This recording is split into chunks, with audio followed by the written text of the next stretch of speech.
하나님을 업신여긴 아도니아라는 제목을 가지고 말씀을 나누고자 합니다.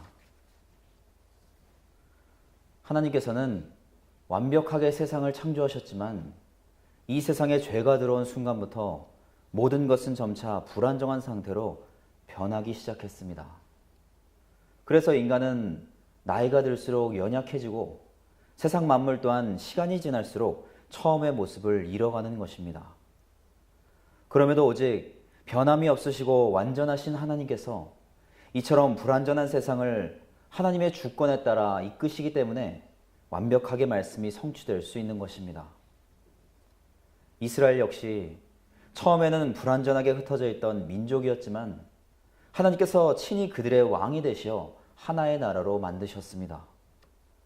하지만 가나안에 정착한 이스라엘 백성들은 점차 나라의 기틀이 잡혀가기 시작하면서 자신들을 다스릴 왕을 원했습니다.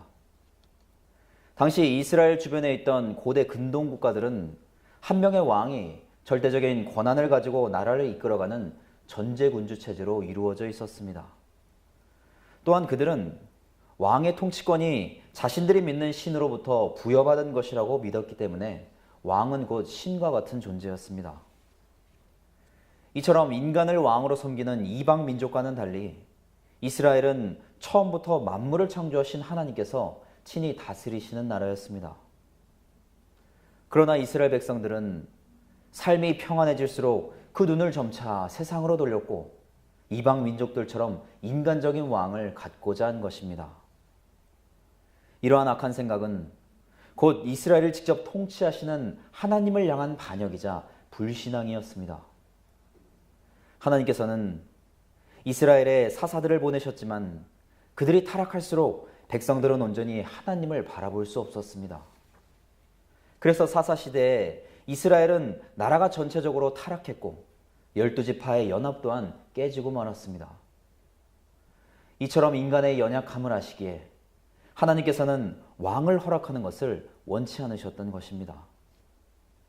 그럼에도 불구하고 하나님께서는 백성들의 요구에 따라 왕을 허락하시며 그를 통해 나라를 통치하게 하셨습니다. 그러나 진정한 왕 되시는 분은 여전히 하나님이시기에 이스라엘의 왕은 하나님과 백성들 사이에서 자신의 역할을 잘 감당해야 했습니다.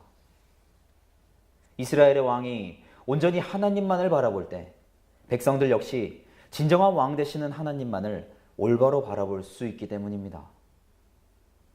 하나님께서는 이토록 이스라엘의 악한 마음을 아시면서도 어떻게 해서든 그들이 하나님만을 진정한 왕으로 섬길 수 있도록 끊임없이 인도하셨습니다. 오늘부터 저희들은 열왕기서를 통해 다윗 이후에 이스라엘의 왕정 시대에 대해 살펴보고자 합니다. 그리고 하나님께서 어떻게 역사하시며 이스라엘을 이끌어 가셨는지 알아보도록 하겠습니다.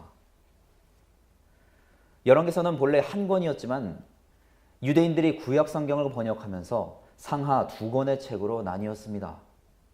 초대 이스라엘 왕인 사울과 다윗 왕의 통일왕국 시대가 사무엘서에 담겨 있다면 열왕기서는 다윗 이후에 솔로몬이 이스라엘의 왕이 되는 이야기에서부터 시작됩니다. 열왕기상은 솔로몬의 통치와 예루살렘 성전의 건축, 그리고 북이스라엘과 남유다 왕국의 분열 이후에 각 왕국을 통치한 왕들의 기록으로 이루어져 있습니다. 열왕기하는 열왕기상에 이어 분열 왕국의 이야기가 계속되며 북이스라엘과 남유다가 각각 아수르와 바벨론에 의해 패망하고 포로로 잡혀가는 것으로 마무리됩니다. 열왕기서는 대한민국의 조선왕조실록처럼 단순히 이스라엘의 세속적이고 정치적인 이야기가 담겨있는 역사서가 아닙니다. 왜냐하면 그들의 역사 속에서 하나님과 이스라엘의 관계를 드러내기 때문입니다.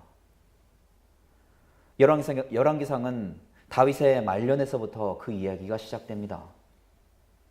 이새의 막내 아들로 태어나 들에서 양을 치던 다윗은 하나님의 부르심을 받아 약 40년간 이스라엘을 강하고 부유하게 만들었던 위대한 왕입니다. 무엇보다도 그는 이스라엘 백성들이 자신들의 주인 되시는 하나님을 올바로 바라볼 수 있도록 최선을 다했습니다. 그렇기 때문에 다윗은 이스라엘의 수많은 왕들 중에서 하나님께서 원하시는 왕의 모습에 가장 근접했던 인물입니다. 분열왕국 이후에 유다의 선한 왕들에 대해 그의 조상 다윗과 같았다고 소개하는 것을 보면 그가 올바른 이스라엘 왕으로서의 표준이었다는 것을 알 수 있습니다. 물론 그렇다고 해서 다윗의 모든 행동들이 선했던 것은 아닙니다. 음욕을 품고 자신에게 충성을 다한 우리아를 살인교사하는 모습은 철저히 악한 인간의 죄를 드러내기 때문입니다. 그럼에도 불구하고 하나님께서는 끊임없이 죄의 길에서 돌이키려고 하는 다윗의 믿음을 높이 평가하시며 그를 세워주셨습니다. 그래서 다윗의 후손을 통해 구원자 되시는 예수님을 허락하시겠다고 약속하신 것입니다. 하지만 이토록 위대했던 다윗 왕도 인간이기에 늙고 육신이 연약해지자 더 이상 왕으로서의 사명을 감당할 수 없었습니다. 이제는 다윗의 뒤를 이어 이스라엘을 통치할 새로운 왕이 필요하게 된 것입니다. 이러한 분위기 속에서 다윗의 아들 중 한 명인 아도니아가 스스로를 높이며 자신이 왕이 될 것이라고 주장했습니다. 열왕기상 1장 5절에서 6절에 그때 핫깃의 아들 아도니아가 스스로 높여서 이르기를 내가 왕이 되리라 하고 자기를 위하여 병거와 기병과 호위병 50명을 준비하니 그는 압살롬 다음에 태어난 자요 용모가 심히 준수한 자라. 그의 아버지가 내가 어찌하여 그리하였느냐고 하는 말로 한 번도 그를 섭섭하게 한 일이 없었더라. 아도니아는 나의 주는 여호와시다 라는 뜻을 가지고 있으며 다윗이 헤브론에서 이스라엘을 통치하던 시절 핫깃을 통해 얻은 넷째 아들입니다. 그가 아버지에게 한 번도 책망을 받지 않았다는 것은 아버지 다윗의 말에 순종했다는 뜻이 아닙니다. 아도니아가 다윗의 말을 듣지 않았기 때문에 다윗은 그를 훈계하지도 책망하지도 않은 것입니다. 아도니아는 다윗의 장자 암논과 둘째 길르압 그리고 셋째 압살롬이 사망함으로써 족보상으로는 가장 첫 번째로 왕위를 물려받을 상속권자였습니다. 그러나 다윗은 아도니아의 성품이 어떠한지 잘 알고 있었기 때문에 왕권을 물려줄 생각이 전혀 없었습니다. 다윗은 비록 나이가 많고 연약한 상태였지만 여전히 이스라엘의 왕권을 가진 자였습니다. 그럼에도 불구하고 다윗의 동의 없이 스스로 왕이 될 것이라고 주장하는 아도니아의 행동은 아버지의 권위를 무시하고 업신여기는 악한 성품을 보여주는 것입니다. 아도니아는 사울이나 압살롬처럼 겉으로 보이는 용모나 세상적인 조건 그리고 기질만으로는 훌륭한 왕의 모습을 갖추고 있었습니다. 하지만 하나님께서는 겉모습이 아닌 중심을 보시는 분이기 때문에 아도니아는 결코 다윗의 뒤를 이을 왕이 아니었습니다. 무엇보다도 이미 하나님께서는 솔로몬을 통해 이스라엘을 이끌어 가실 것을 약속하셨습니다. 아도니아는 하나님께서 어떠한 분이신지 그리고 아버지가 어떠한 사람인지 잘 알고 있었기에 다윗의 뒤를 이어 솔로몬이 왕이 될 것을 분명하게 알고 있었습니다. 그래서 만약 그가 자신의 동생을 진심으로 돕고 협력했다면 하나님께서는 아도니아를 기억하시고 솔로몬 못지않는 축복을 허락하셨을 것입니다. 하지만 그는 자신을 높이려고 하는 교만한 마음을 다스리지 못했기 때문에 아버지가 연약해진 틈을 타서 왕의 자리를 빼앗으려고 한 것입니다. 이처럼 인간은 그 마음 가운데 죄를 다스리지 못한다면 하나님의 뜻을 알면서도 악한 자리에 앉을 수밖에 없습니다. 동일한 마음을 가진 자들이 뜻을 함께하는 것처럼 이러한 아도니아의 악한 계획에 다윗의 군대 장관 요압과 제사장 아비아달이 동참했습니다. 요압은 여호와께서는 아버지시다라는 뜻을 가지고 있으며 다윗의 이복 여동생인 스로야의 아들이었기 때문에 다윗과는 외삼촌과 조카의 관계였습니다. 그는 수리아와 에돔, 암몬 등 이방 나라와의 전쟁을 통해 이스라엘의 영토를 늘리고 다윗 왕국을 안정시키는 데 앞장섰던 인물입니다. 그래서 이스라엘의 군대 장관이라는 높은 지위에 있었지만 사실 그는 오래전부터 다윗과 긴장 관계를 이루었던 자입니다. 밧세바를 취하려는 다윗의 음모를 알면서도 그녀의 남편 우리아를 전장에서 죽게 만들었고, 압살롬이 반란을 일으켰을 때에는 다윗의 명령을 어기고 압살롬을 살해했습니다. 그리고 아들을 잃고 슬픔에 빠져 있는 다윗에게 압살롬과 싸웠던 군사들의 사기를 떨어뜨린다고 강하게 항의하기도 했습니다. 또한 다윗이 말년에 인구조사를 실시할 때에도 왕의 명령을 마땅치 않게 여김으로써 고의적으로 레위 지파와 베냐민 지파를 계수하지 않았습니다.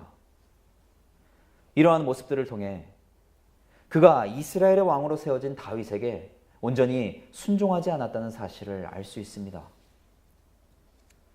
제사장 아비아달은 아히멜렉의 아들로서 사울과 다윗 왕 때 제사장직을 수행했던 자입니다.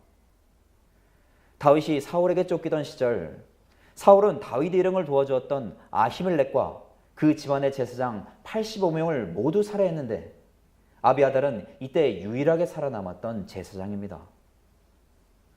이 사건을 계기로 아비아달은 다윗과 뜻을 함께했고 오랫동안 그를 도왔으며 다윗이 이스라엘의 왕이 된 이후에는 사독과 함께 대제사장으로서의 역할을 수행했습니다.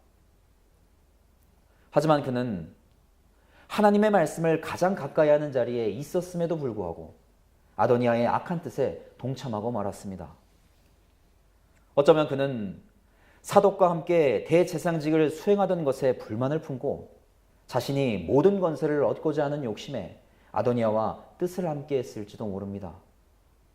그러나 하나님께서는 이미 그가 타락의 길로 걸어갈 것을 알고 계셨습니다. 열왕기상 2장 26절에서 27절에 왕이 제사장 아비아달에게 이르되 내 고향 아나돗으로 가라.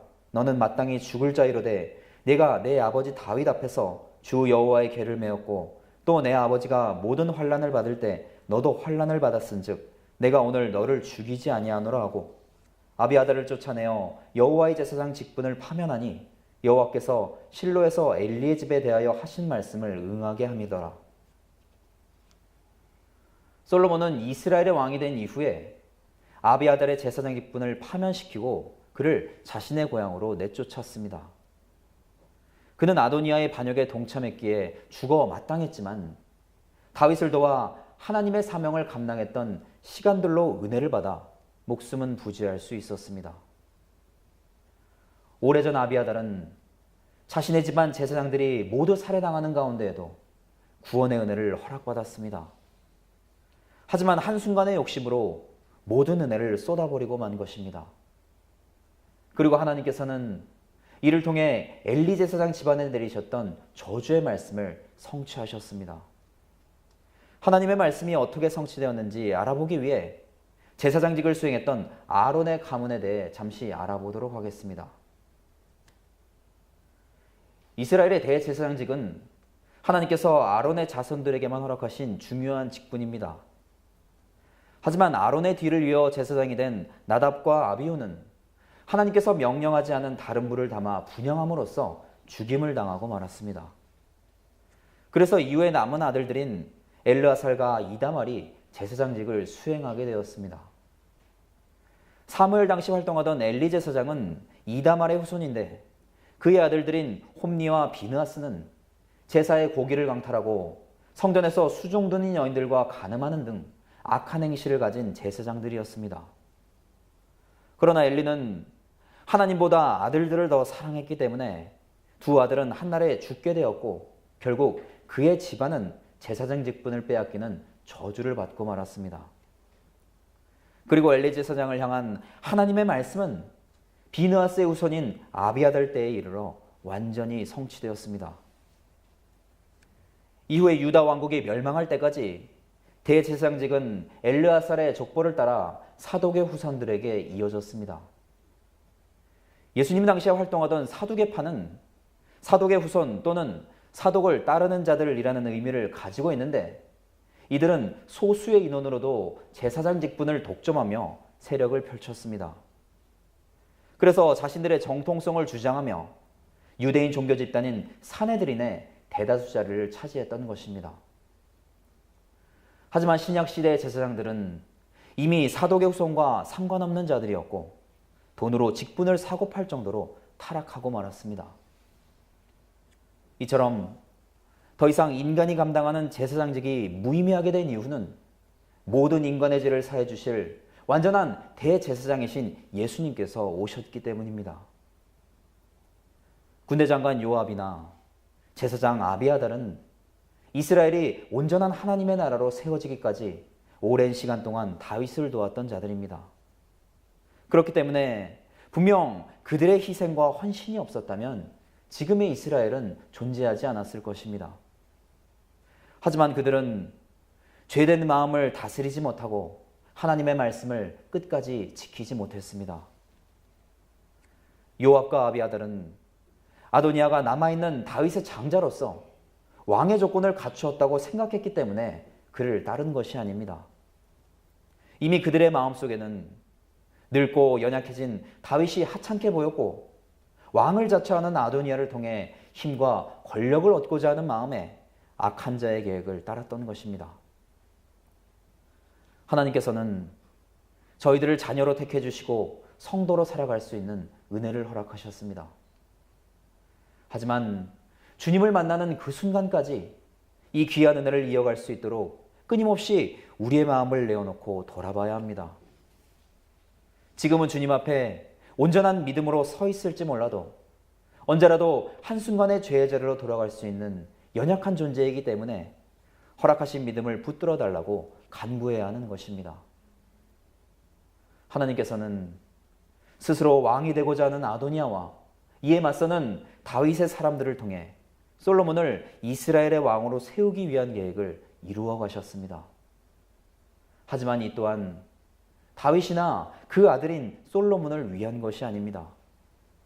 하나님께서는 배신과 반역으로 어울럭진 인간사 속에서도 오직 하나님의 계획을 성취하시기 위해 역사하시는 분이기 때문입니다. 지금 저희들이 믿음의 삶을 살아갈 수 있는 것도 하나님께서 뜻하신 계획이 완전하게 이루어진 것입니다. 언제나 이 사실을 잊지 말고 끝까지 하나님의 선하신 뜻을 따라 살아가시기를 간절히 부탁을 드립니다.